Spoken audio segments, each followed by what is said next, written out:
বেশি বুঝলে এরকমই হয়, দেখুন ভাইয়ের হাল। এটা নকল নোট ছিল, কিন্তু সে জানতো না। ভাই এই কাগজের ওকে ভিতরে ফেলে যা দিল যা পকেট লেখা আছে থেকে, এই অনুযায়ী সদাই জেনে দিবেন। বুঝে। আচ্ছা আমাকে ভাই, পাঁচটা বাদ দিই। দিতাছি। তারপর দেখুন কি রে এই মাল বেড়ার নিতে দেখে লাগলো। 1000 টাকা এই পড়ে ভাবছে আছে, যে আমার লাভ বেড়ায় হয়েছে, কিন্তু দোকানদারের লগে কেবল কথা কইতাছে, আমি এই এরকম ফাঁকে ভাবে টাকাটা 500 লুয়ে লুই।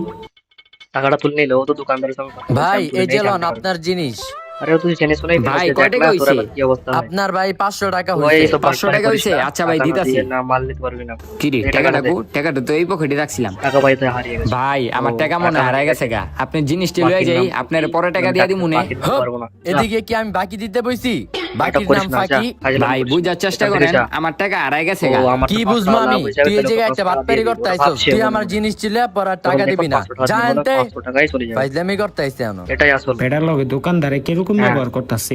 আমি একটা কাজ করি, বুঝলে? 500 টাকা আমি দিয়া দেই, তো আর আমার তো কমেন্টে 500 টাকা লাভই হয়ে জানান। যাবো গা।